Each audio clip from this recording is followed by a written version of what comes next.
तर गाईज आम्ही घेतले आणि जातो आता कपडे घ्यायला. चला.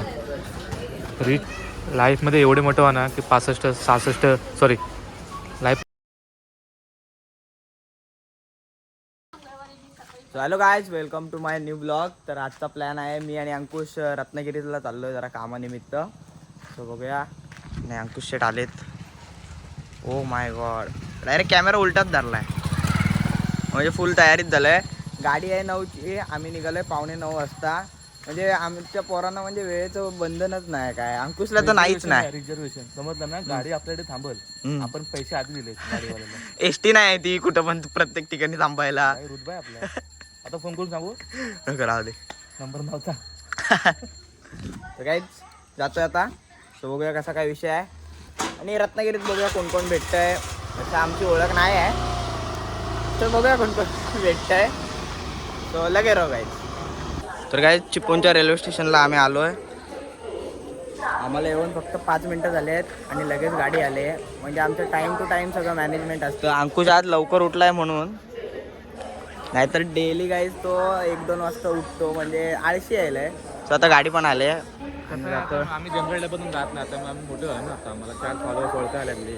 बरं, स्टेटस ठेवावं लागतं आम्हाला. मग आम्ही त्याच्या आधीच कुठल्या आपले हे कुठले कोकण रेल्वेवाल्यांना आम्ही आधीच पैसे देतो का.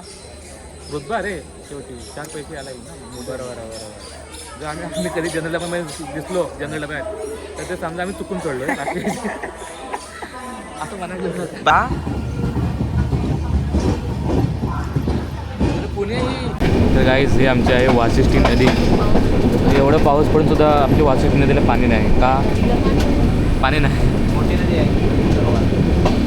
हो, माहिती आहे लोकांना, तू नको सांग. तर ही वाशिष्ठी नदी. आणि सध्या आता आम्ही आहोत बरोबर खिरडीमध्ये. तर खिरडीतून आपले ट्रेन सुटले, सॉरी आपले स्टेशनमधून ट्रेन सुटले, खिरडी झाले. आता इथून जाऊ आम्ही रत्नागिरी. खायला खिरडी येते की नाही.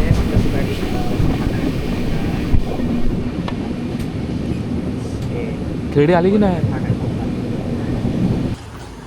तर काहीच आता अंकुशचं जे काम होतं ते झालं आहे. आणि आता तू कुठं जायचं. डीमार्ट. हां, आता जाणार आहोत आम्ही डीमार्टला. हो, हा आहे कुठला road Ankush. Maruti Mandir, Nachane road. This is called Nachane road. Okay. कसं आहे गाईज, मी कुठे पण ऑल इंडिया मी बरोबर सगळं मला माहिती असतं. चालता फिरतं गुगल आहे मी. ओके. तर माझे फॉलोअर्स वाढले ना आता. अरे यार, फॉलोअर्स वाढले. तर काहीच बघूया आता डीमार्टला जाणार आहोत. काय काय शॉपिंग होते ते बघूया, आणि नंतर संध्याकाळच्या ट्रेनला बॅक टू होम. सो लगे राहू गाईज. आणि इकडे पावसाचं पण वातावरण आहे रत्नागिरीत, म्हणजे अक्षरशः कंटाळा आला. हां, तिथं जायचं आहे. नको कुठं बोला. सो बघूया. तर गाईज आता आम्ही आलो डीमार्टमध्ये. डीमार्टमध्ये भाव घेतोय. मी मनावर घेतलंय जरा तब्येत करायची. तो अंकुशला मी आधीपासूनच बोलवतो की सफल अवॉर्ड्स घ्यायचे. तर आम्ही ह्यांची काही ब्रँडिंग करत नाहीच. आम्ही आमचं आधी घेत नव्हता. ह्याला बोललो 200 रुपयाचा आहे तर 130ला भेटेल. लगेच घ्यायला तयार. 70 रुपये प्रॉफिट आहे ना. प्रॉफिट आहे. घेऊ, हे घेऊ. पण ठेवायचं कशामध्ये, खिशात ठेव. नको, रटवतील. बास्केट घे, बास्केटमध्ये काय ते. चलो. तो थोड्या दिवसांनी तुझं लग्न झालं की असंच येणार आहेस तू पण. मी शॉपिंग करणार पण प्रॉफिट ट्रॉली बिटे घेऊन. मोठे तू एवढं का मॅनेज शॉपिंग करणार आहेस की.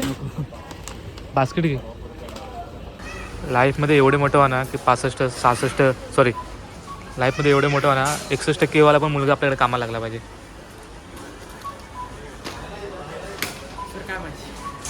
इथं लगेच लोक बघतायत.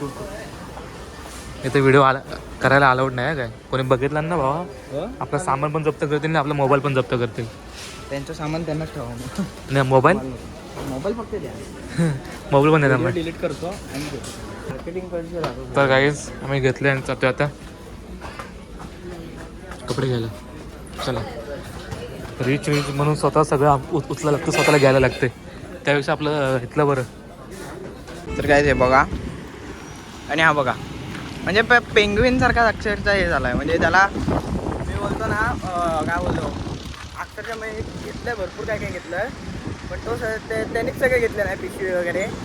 तर असा आयुष्यात एक कोणतरी मित्र ठेवा मित्रांनो, जो आपले कामं ऐकेल आणि हे करेल.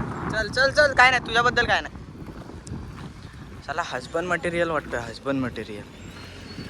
आयुष्य खूप सुंदर आहे, पण अंकुशसारखं तरी हजबंड मटेरियल होऊ नका. हे माझे 2 शब्द आवडले असतील तर नक्कीच सबस्क्राईब करा. काय नाही चल. काय बोलतोय माझ्याबद्दल काय बोलतोय? तुझ्याबद्दल नाही, तुला कोण बोलतो? अरे चल ना अंकुश, कुठेतरी जाऊ. कुठं आहे? जाऊ कुठेतरी. आज मी तुला फिरवणार रेल्वे स्टेशन ओके चलो. रत्नागिरीचं. चल. चलो रेल्वे स्टेशन. गाईज मगाशी काय वार्ता करत होता, एक दिवस विमानातून फिरणार, विमानातून. अरे इथे 10 रुपयाची बॉटल घे.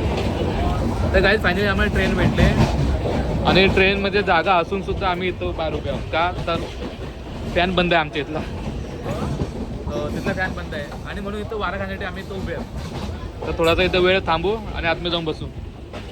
म्हणजे तिकडे आणि ह्या साईडला खूप अशी गर्दी आहे, लोक अक्षरशः जागेसाठी भांडत आहेत. पण आम्ही ज्या सीटवर बसतो तिथं कोणच नाही बसल्या, पूर्ण सीट खाली आहे. अक्षरशः आम्ही झोपून जाऊ शकतो, एवढी जागा आहे. आता डायरेक्ट जाऊ इथून चिपळूणमध्ये.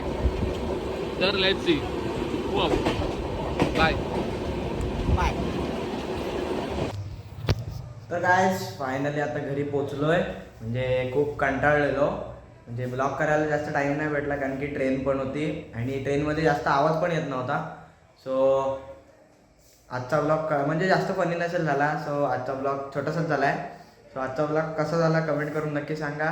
सबस्क्राईब करा आणि असंच तुमच्या भावाला मोठं करा. So bye bye.